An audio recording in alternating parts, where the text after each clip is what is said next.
The crash landing. Private Ryan's eyes snapped open. Red lights flashed above him. Sirens screamed in his ears. The dropship was shaking hard, falling fast through an alien sky. Smoke filled the cabin. Sparks danced around him. Something had gone wrong, terribly wrong. Mayday! Mayday! We're going down. A voice shouted over the comms.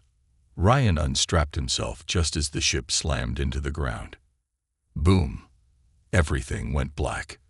When Ryan woke up, the world was silent. He coughed, tasted blood. His helmet was cracked. The air smelled strange, sweet and thick. The ship was broken, half buried in glowing blue grass. Flames flickered near the engine. Bodies lay still across the floor. He was the only one moving. He pushed himself up, groaning. His suit had oxygen left, but not for long. No signal. No backup. He muttered, checking his comms. I'm alone. He grabbed a survival pack and stepped out of the wreck. Outside, the sky was purple. Giant trees glowed like neon towers. Strange creatures flew overhead, like glowing fish with wings. The air buzzed with soft hums. The planet was alive and beautiful. But Ryan knew beauty could be deadly. He walked through the glowing jungle. Every step crunched softly under his boots. The plants moved like they were watching him. He felt eyes on him, unseen, but close. Then he heard it. Voices. Soft. Musical. Female. He froze behind a thick, crystal-like tree. He peeked around. What he saw made his heart stop. A group of tall, alien girls stood near a stream. Their skin shimmered like moonlight. Their hair floated around them like silk. Their eyes glowed gently. Blue, green, gold. They had no armor, no weapons, only long, flowing dresses made of light fabric. And they were laughing. But then, they saw him. Their laughter stopped. One of them pointed. The others turned slowly. Their glowing eyes locked onto him. Their mouths fell open in shock. One whispered something that sounded like a question. Another dropped her bowl into the water. Ryan stepped back. I don't want trouble, he said, raising his hands. But the alien girls didn't run. Instead, they started walking toward him. Their leader was taller than the rest. Her name was Kyra, though Ryan didn't know it yet. She had silver markings on her face and a strange, glowing necklace. She stopped just inches from him. Her eyes scanned his face. Then, softly, she reached out and touched his cheek. Her fingers were warm, curious, gentle. What are you? She said in perfect English. Ryan froze. You speak English? He asked, shocked. She didn't answer. Instead, she looked at her friends and said something in her language. The others gasped. Then, one of them reached out and touched his chest. Another poked his armor, giggling. They started surrounding him, smiling, whispering, fascinated. Ryan was the first male they had ever seen. Zyra turned to the others and said something serious. They nodded. Then, calmly, she took Ryan's hand. You must come with us, she said. Wait, what? Where? Ryan asked. To the Crystal Village. The elders must see you. Ryan didn't like this, but he was tired, hungry, and lost. And they didn't seem dangerous. So he followed them. As they walked, more alien girls joined them. Some came out of the trees. Some floated down from glowing branches. All of them stared at Ryan like he was some rare animal. Some laughed. Some blushed. One even tried to smell them. He felt like a celebrity, or a test subject. The jungle path opened to a glowing village made of crystals and floating lights. It looked like something from a dream. Waterfalls poured from giant flowers. Bridges floated without touching the ground. Alien girls danced under the stars. But when Ryan entered the village, everything went silent. Hundreds of glowing eyes turned to him, and someone shouted in their language. A loud, sharp sound rang out, like a bell. Then, footsteps. A tall alien with golden tattoos and a staff stepped forward. Her eyes were cold. "Why is a male here?" she said, angry. Zara stepped forward. He fell from the sky. "He is alone." The elder stared at Ryan for a long time. Then she said one word, "Forbidden," and turned away. Ryan stood there, confused, surrounded by silent faces. He had landed in a place that had never seen a man before. He didn't know it yet, but his very presence was about to change their entire world. The forbidden touch. The village was quiet. Private Ryan stood in the middle of glowing crystal buildings, surrounded by dozens of alien girls. Their faces showed shock, confusion, and curiosity. He felt like a wild animal in a zoo. They stared at him like they didn't believe he was real. The elder with the golden tattoos raised her staff. Her voice was calm, but firm. "Take him to the moon chamber. Do not touch him." Thyra looked at Ryan with worry but nodded. "Come," she said softly. They walked through floating bridges, over glowing pools and trees that whispered as they passed. Alien girls peeked from windows and balconies, some covering their mouths in surprise. Ryan asked, "Why did she say forbidden? What did I do?" Zara didn't answer right away. Finally, she said, "You are the first male to walk our land in over 600 years." Ryan stopped walking. "Wait, what?" Zara turned to him. "Our kind. We lost the male line centuries ago. A sickness took them. Only the females lived. We learned to survive without them." Ryan stared at her, shocked. "So, none of you have ever seen a man before?" "No," she said. "Until now." The moon chamber was quiet and soft, like a glowing cave made of silver light. It had no bed, just soft leaves and warm crystal walls that hummed gently. Zara handed him a small bowl of glowing fruit. "Eat. You must rest." Ryan sat down, taking slow bites. "So, am I a prisoner?" Zara shook her head. "No, but the elder fears you. She thinks your presence will bring chaos." "Why?" Zara looked down. "Because many of us already feel strange things." That night, the village fell asleep under the purple sky. Floating lanterns drifted above rooftops. The wind whispered through the glowing trees. But not everyone was sleeping. 3 alien girls stood outside Ryan's moon chamber. They looked at each other nervously. One whispered, "I want to see him, without the armor." Another giggled, "I heard his body is different, stronger." "We can't touch him," said the third. But curiosity won. They opened the door quietly and stepped inside. Ryan was asleep. His helmet was off, lying beside him. His chest moved slowly with each breath. One of the girls reached out and touched his arm. Soft skin, warm, not like theirs. Another leaned closer, her fingers touching the metal strap of his suit. "CLICK." She unlocked it. Then, the armor chest plate fell open. They gasped. His body was human, muscular, scared, real. Something they had never seen. One whispered, "He's beautiful." Suddenly, Ryan's eyes opened. He jumped up, grabbing the armor. "What the? Who are you?" The girls backed away, eyes wide. "We're sorry. We only wanted to see." Thyra ran in, alarmed. She saw the scene, the open armor, the frightened girls, Ryan standing shirtless in shock. "Out. Now," Thyra shouted. The girls ran away. Later, Thyra sat beside Ryan, who had put his armor back on. "I told them not to touch you," she said, ashamed. "I don't want to be a science experiment," Ryan said. "You are not. But you must understand. For generations, we were told males were gone. A myth. And now, you are here. Real. Alive." Ryan leaned back.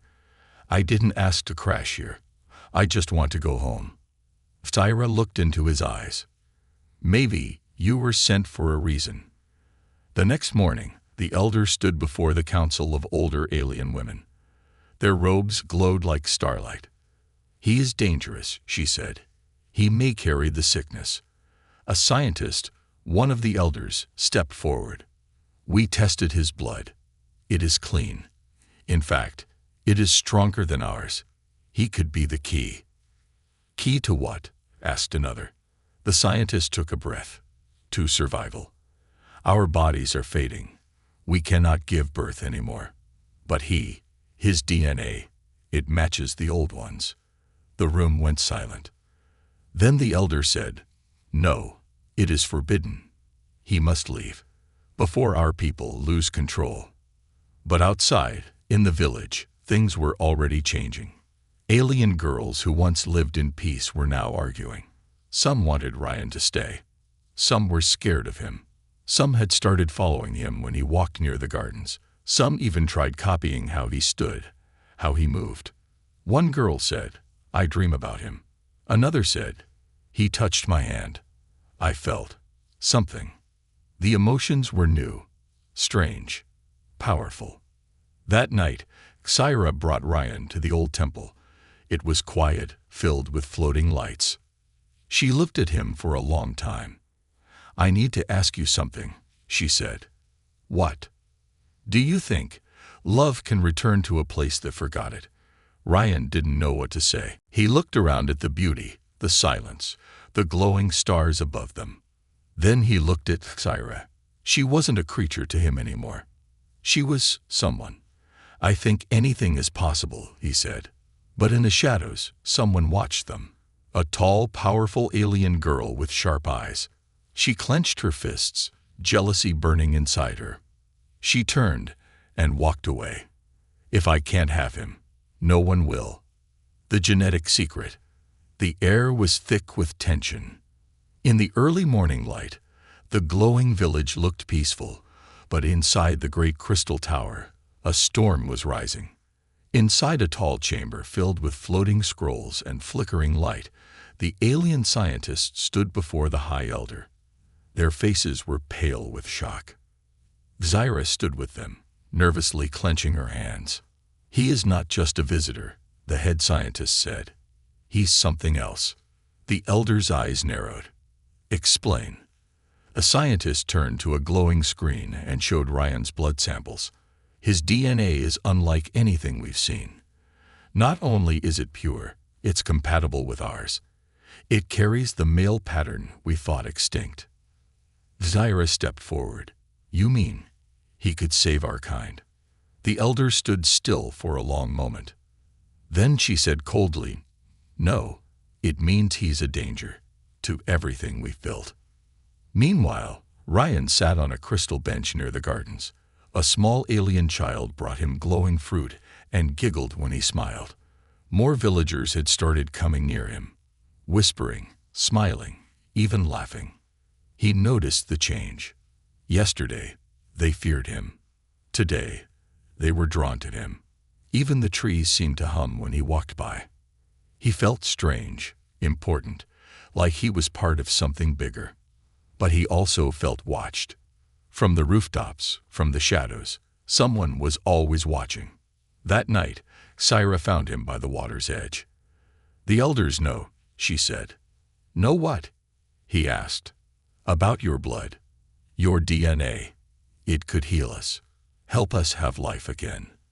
Ryan looked at the glowing river. His reflection stared back at him. "I'm not a savior," he said. "I'm just a soldier who got shot down." "But you're more than that now," Xyra said softly. "You don't understand what this means to us." He looked at her, then explained it to me. "Back in the tower, the elders met in secret. 'We must keep him here,' one said. 'Use his genes. Restart the male line.' The elder with the golden staff raised her voice. 'We cannot force him. He must choose.' Another hissed. 'What if he refuses? What if he leaves? Then we lose everything.' The room fell silent. Then a new voice spoke. It came from the shadows. It was Varia, the jealous warrior who had watched Ryan with Xyra at the temple. 'If he refuses, I will make sure he never leaves. That same night, Ryan couldn't sleep. The moon above the alien sky pulsed with soft blue light. Suddenly, the door to his chamber slid open. It was Kyra. She looked troubled. "I want to show you something," she whispered. Ryan followed her through hidden paths into the jungle. They walked in silence. The plants seemed to part for her. Finally, they reached a hidden cave, covered in glowing vines. Inside were glass tubes, large pods, old computers covered in dust. "What is this place?" Ryan asked. Zyra's face was sad. "The lab of the first visitors." Ryan walked closer. Inside one of the glass pods was a human skeleton. He froze. Another pod held a half-human, half-alien fetus. It was suspended in blue liquid. Long dead. Forgotten. Zyra whispered, "You're not the first." Ryan stepped back, horrified. "You experimented on other humans. They came before your time," Zyra said. "Many years ago. Lost soldiers, travelers. The elders tried to use their blood to create life again, but it failed. They all died." Ryan clenched his fists. "And you're trying again. With me?" "No," Kyra said quickly. "I brought you here so you'd know the truth. The elders, they don't see you as a person. They see you as a cure." Ryan stared at the dead pods. "I won't be your lab rat," he said coldly. "You're not," she said. "Not to me." They looked at each other, silence heavy between them. Then a sharp sound echoed outside. Boom. Smoke. Fire. Screams. The village was under attack. Not by outsiders, but by their own kind. Viria and a group of warriors stormed the Elder's tower. They broke crystals, smashed scrolls, and shouted, "No more waiting. The mail belongs to us." They wanted to take Ryan, not for science, but for power. Zyra grabbed Ryan's arm. "We have to run." They raced back through the jungle, avoiding fire and shouting. Alien girls cried in fear. Some hid, some fought. The peaceful village had turned into chaos. Ryan stopped and grabbed a glowing spear from the ground. He wasn't just a soldier anymore. He was a symbol. He turned to Zyra. "Take me to the Elder. Now." They fought through the chaos until they reached the main tower. The Elder stood wounded but strong, guarding the chamber. Viria faced her, blade drawn. "Give him to us." "No," the Elder said. Ryan stepped between them. "I'm not property. Not a god. Not your experiment. I'm a human, and I choose." Viria pointed her blade at him. "Then choose me," she said. "We can be powerful together. Rule this world." Ryan shook his head. "I came here by accident, but now I know the truth, and I won't be used." He raised the glowing spear. "Touch me again, and I fight back." Silence. The villagers watched. Tension filled the air. Then the Elder dropped her staff. "So be it," she said. "The choice is yours now." Ryan looked around. Fear, hope, confusion. He didn't know what tomorrow would bring. But one thing was clear now. He wasn't just a survivor anymore. He was the center of a world-changing secret, and the world was watching. The jealous war begins. The village was no longer a peaceful place. Smoke still rose from broken towers. Crystal buildings were shattered. Bridges that once floated above glowing rivers now lay in pieces. What started as curiosity about a human had now become a war over him. Private Ryan stood in the center of it all. He never asked to be a symbol. He only wanted to survive, to return home. But now, alien factions were fighting to control him. And some were ready to kill. Zyra sat beside him in the healing garden. Her arm was wrapped in silver cloth. She had been hurt defending him. Soft glowing leaves fluttered around them, but the peace felt fake. "They blame each other," she said softly. "The elders blame the young. The warriors blame the council. Everyone is choosing sides." Ryan looked at her. "And what about you?" I choose truth, she said. And I choose you. He looked away, unsure. I don't want to be a weapon, he whispered. But you are, she replied. Even if you don't want to be. Far away, in the broken hall of judgment, Varia stood before her group. She had gathered the strongest alien warriors, the ones trained in combat, strategy, and control. Their eyes burned with anger and desire. The male does not belong to the council, Varia said. He belongs to us. A younger warrior asked, What will we do? Varia smiled coldly. We take him. By force, and if anyone gets in the way. She raised her glowing blade. We cut them down. By nightfall, the village split into two. Half still followed the elders, believing in peace, science, and Ryan's right to choose his path. The other half followed Varia, craving power, control, and a future built by force. And in the middle of it all was Ryan. He had become more than just a man. He had become the future of an entire species. Zyra led Ryan to an old archive hidden beneath the village. The stone walls glowed with ancient lights, and carvings of both male and female aliens covered the walls. It was a forgotten place, a time capsule from before the sickness that wiped out their male population. This was once a sacred place, Zyra said, when males still walked among us, when love was real, not control. Ryan touched one of the carvings. A male and female alien stood hand in hand under two moons. They were equals, he whispered. Zyra nodded, until fear replaced love. Suddenly, a loud blast shook the ground above. Boom! The ceiling trembled.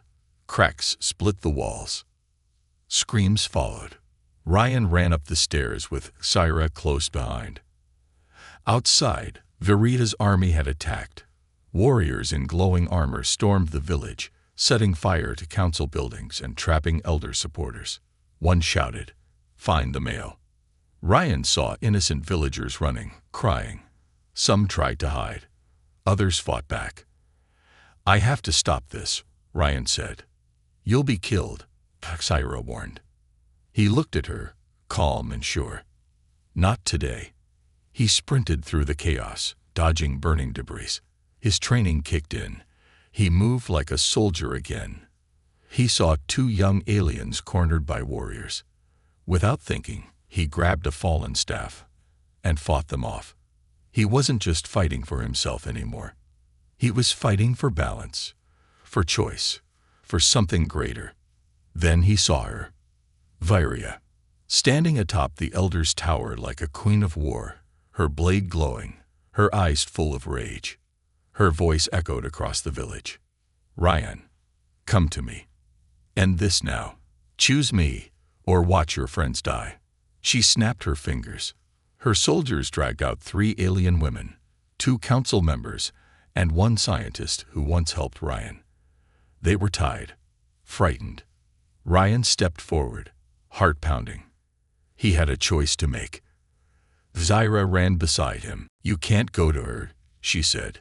She'll use you, break you. But if I don't, she'll kill them, Ryan replied. He raised his hands and shouted, Varia, I'll come. Let them go. She smiled from the rooftop. No tricks, human. Walk alone. Ryan stepped into the square, unarmed. Every eye was on him. His enemies watched, waiting to claim him. His allies watched, hoping for a miracle. He walked slowly toward the tower. Then, a shadow moved. It was the Elder, old, wounded, but still strong. She shouted one word in the ancient tongue, a command. Suddenly, hidden defenders of the council sprang from the rooftops. The ground shook. A rebellion within the rebellion. Blades clashed. Screams rang. Dust filled the air. In the confusion, Ryan rushed to the hostages and cut their bindings. Go. Run, he ordered. Varia jumped down from the tower, landing in front of him. You lied, she hissed. No, Ryan said. I gave you a choice. You chose war. They fought. She was fast, strong, skilled, but Ryan had something she didn't. Purpose. Every blow he blocked, every move he made, was not for himself. It was for everyone around him. Finally, he disarmed her and knocked her back. Viria fell, breathless, defeated. But she still smiled. You win today, soldier, but this isn't over. She vanished into the smoke, her warriors retreating with her. When the sun rose the next morning, the village was in ruins, but the war was over. For now. Ryan stood on the elder's balcony, overlooking the broken land. Xira joined him, her hand gently touching his. You saved us, she said. No, he replied. We saved each other. The elder stepped forward, her tone softer now. We were wrong to see you as a weapon. You are more than that. Ryan nodded. I'm not staying forever, but while I'm here, I'll help build something better. The elder raised her staff. Then let us build it together. As the villagers began rebuilding, Ryan looked at the two moons in the sky. He still didn't know what his final choice would be, stay or leave. But he knew one thing for sure. He was no longer just a survivor. He was a fighter, a symbol, and maybe, just maybe, a hope. Betrayal and blood. The village was quiet. Too quiet. After the battle with Varia's army, the fires were gone, but the fear remained. Buildings were broken. Families had lost loved ones.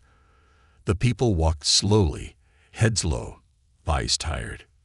But deeper than that, something else had changed. Trust was broken.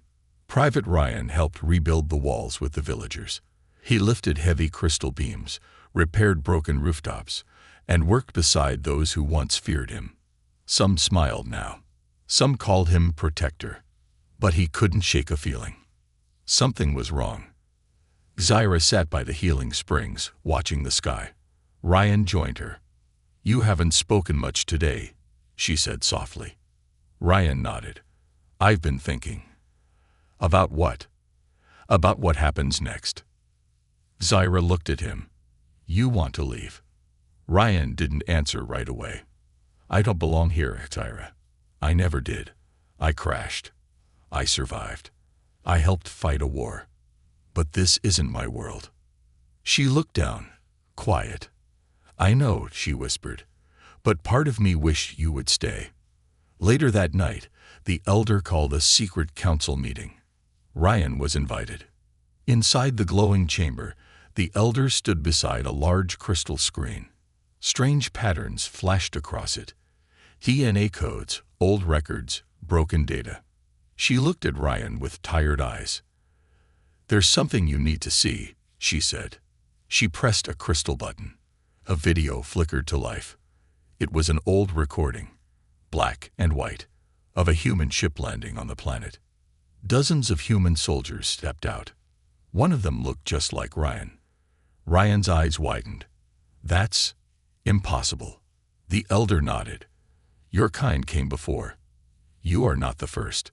Ryan watched as the video showed the soldiers being welcomed, then taken, then locked in a lab. His jaw tightened. They were prisoners. Yes, the elder said. And we experimented on them. Ryan turned away. He felt sick. So that's what I am to you? He asked. Another sample. No, the elder said firmly. We were wrong then. We were afraid. But things are different now. Ryan's fists clenched. Are they? The elder walked closer. You have power, Ryan. Not just in your blood, but in your choices. You helped us find peace. You've earned the truth. She handed him a glowing tablet. Ryan looked down. It showed a report from the secret lab. He read the words slowly. Subject 8, half human, half Shayari embryo. Terminated. He looked at her, eyes wide. You tried to create hybrids. The elder looked away. We tried to rebuild what we lost. Ryan stepped back.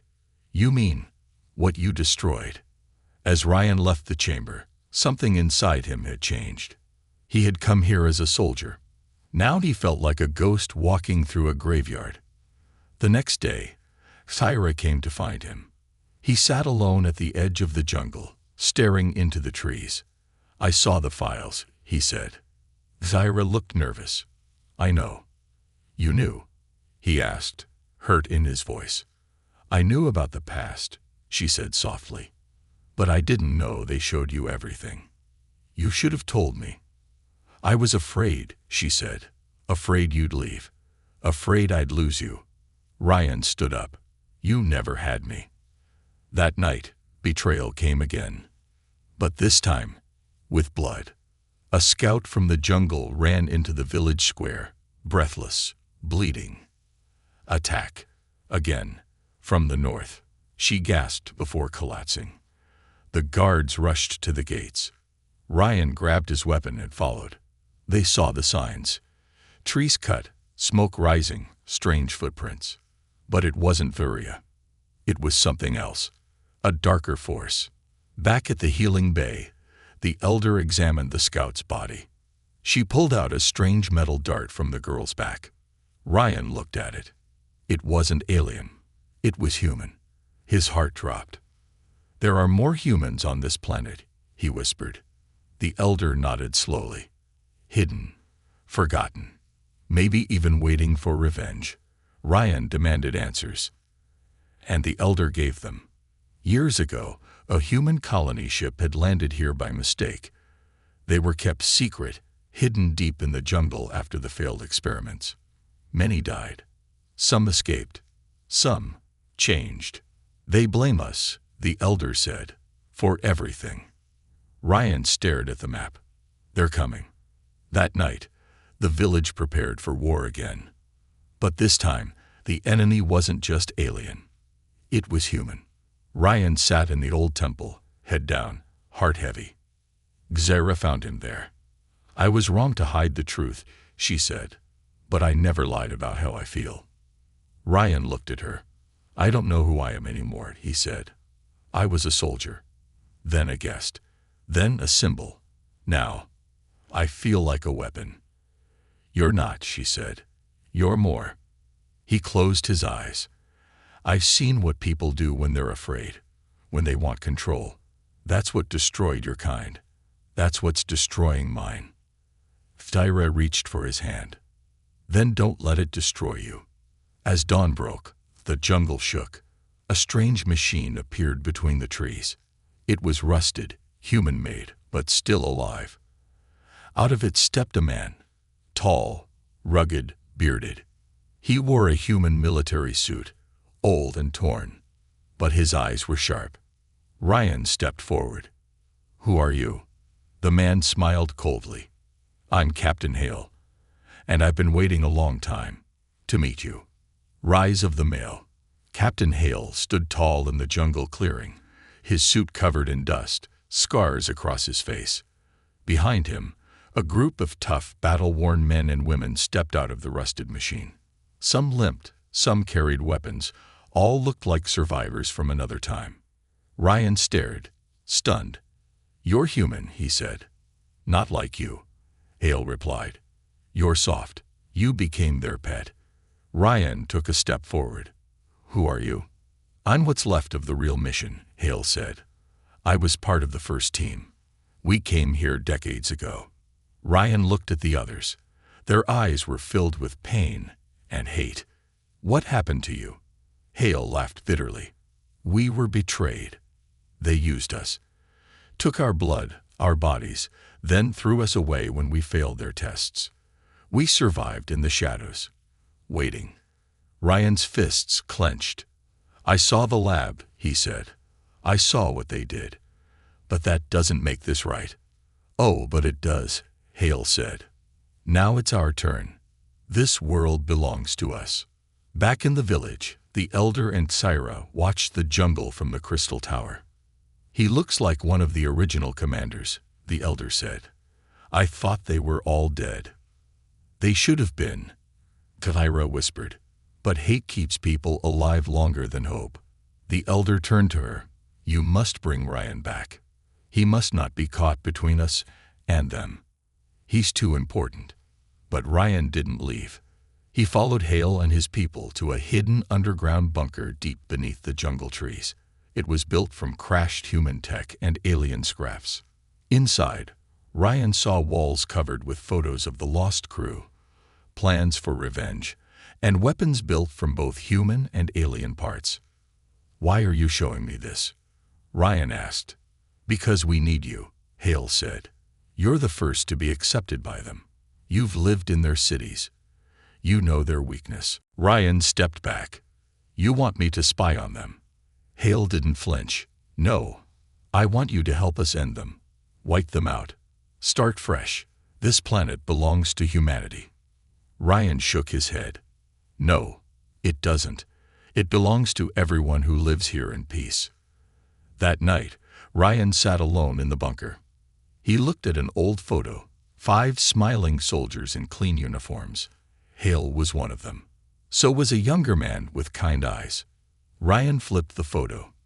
Written on the back, "Team Alpha, protecting Earth and beyond." Ryan sighed. Somewhere along the way, they forgot what they were protecting. The next morning, Ryan returned to the village. The guards were shocked. The elder looked relieved. Thyra ran to him. "You're okay," she said, touching his face. "I'm fine," he replied. "But there's something you need to hear." He told them everything.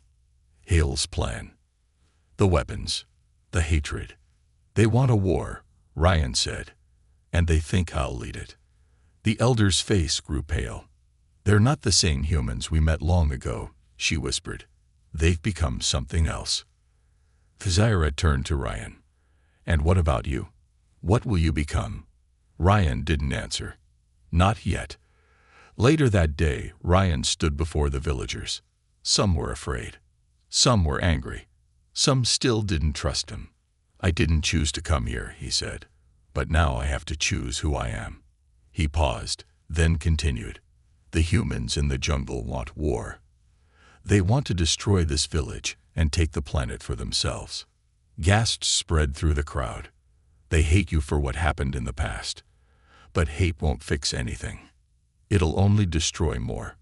Ryan raised his hand. "I'm not your enemy, and I won't be theirs either." He looked directly at the elder, then Thyra. "I choose this village. I choose peace." That night, the stars above the jungle were unusually bright. Ryan and Thyra stood on a crystal balcony overlooking the glowing trees. "You could have joined them," she said softly. "I almost did," he admitted. "But I saw their eyes. They don't want peace. They want power." Thyra looked at him with a mix of pride and sadness. "You're not just a soldier anymore, Ryan. You're something more." He smiled gently. "I'm still figuring that out." But the jungle had other plans. In the early morning light, the sky turned orange. Not from the sunrise, but from fire. Captain Hale and his followers had launched their first strike.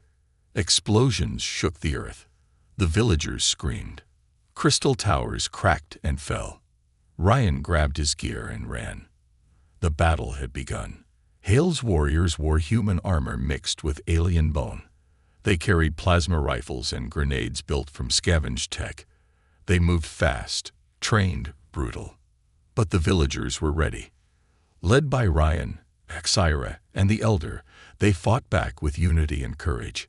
Spears of light clashed with human steel. The jungle itself seemed to wake, vines grabbing attackers, birds screeching in warning. Ryan fought like never before. He defended children. He rescued wounded villagers. He faced Hale face to face again on the battlefield. "You could have been a king," Hale growled. "I'd rather be a man who protects than a king who destroys," Ryan replied. They clashed, hand to hand, brutal, personal. Each punch carried pain from the past. Each blow screamed of betrayal. Finally, Ryan pinned Hale to the ground. Breathing hard, he said, "It ends here." Hale looked up at him, bleeding. "You think they'll let you go? You're just another tool to them." Ryan stood. "Then I'll break the tools and build something better." With Hale captured, the battle ended. The villagers stood in silence. They had won. But it wasn't just a victory of weapons. It was a victory of choice, of identity, of humanity. Not just Ryan's, but theirs too. That evening, the elder stepped down from her tower. She handed Ryan her staff. "You brought balance back to us," she said. "You led not with power, but with heart." Ryan shook his head. "I didn't come here to lead." "But you did," Kyra said, smiling. "And maybe it's time," Ryan replied, "to stop running from who I am." Later, Ryan stood beneath the twin moons. He looked at the crystal necklace Kyra gave him. It glowed softly. He had come as a stranger. Now he stood as a bridge between worlds. A male among females, a soldier among civilians, a human among aliens, and a hope among ruins. Freedom or forever. The village stood in silence. Smoke drifted above the trees. The ground was scared with battle. Crystal buildings were cracked, and many homes were gone. But the war was over. Captain Hale and his human rebels were defeated. The ones who didn't flee were now prisoners. Some looked broken, others just tired. Hate had carried them far, but it couldn't carry them forever. And in the center of it all stood Ryan, not as a soldier, not as a prisoner, not as a weapon, but as a symbol of something new. The villagers gathered in the square, hundreds of alien girls and women, old and young, all looking toward the man who had changed their lives. Zyra stood beside him, her eyes full of pride. The elder, now walking with a cane, raised her voice. "Long ago, we believed our world had ended when the last male died. We built a world of survival, not love. Strength, not trust." She turned to Ryan. "But this man reminded us what we forgot. He taught us that healing comes not through control, but through choice." Applause rose around them. Even the skies seemed to glow brighter. Ryan raised his hand, asking for silence. "There's something I have to say." The crowd quieted. Ryan stepped forward. "I didn't plan to be here. I didn't ask for this. I was a soldier, trained to fight, trained to follow orders. But this planet, you, made me ask questions I never asked before." He looked at the children sitting near the front. Some were smiling. Some wore pieces of armor, pretending to be him. "I came to survive, but I stayed to protect." He looked at Tyra. "And then, I stayed for something more." Later, the elder invited Ryan to the temple. The twin moons shone through the crystal roof. She placed a glowing stone on the table between them. "This is the final gift," she said. "We call it the heart crystal. It holds a decision. Once it chooses, the path cannot be undone." Ryan looked at it. "If I stay," he asked, "you become one of us. Not just in body, in soul. You'll help lead, build, and bring life again to our people. Not as a tool, but as a partner. And if I leave," the elder looked down, "you return to Earth, alone. Your memory will remain, but time here will move on. You will be a ghost to us." Ryan picked up the crystal. It pulsed in his hand, warm, alive. "I don't want to be a ghost." That night, Kyra joined him at the edge of the river. The glowing water reflected the stars. She handed him a small pack. "Supplies for the journey, if you go," she said. Ryan looked at the bag, then at her. "I thought you'd try to stop me." She smiled sadly. "I won't make your choice for you. That's the difference between me and them." He reached for her hand. "I never believed in fate," he said. "But maybe this planet didn't just crash into me. Maybe it called me." Tyra's eyes softened. "You didn't just fall here, Ryan.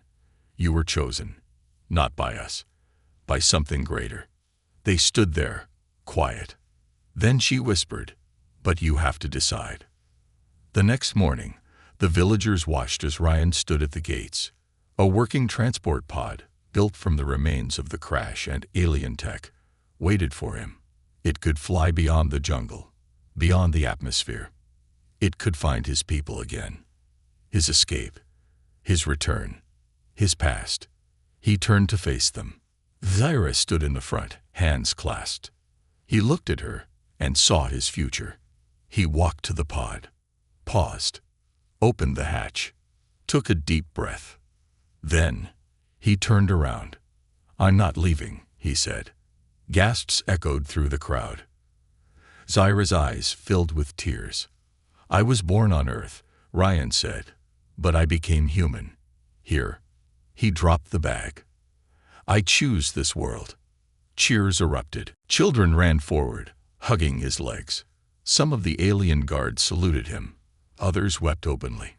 Even the elder closed her eyes, placing her hand over her heart. The heart crystal pulsed on her staff.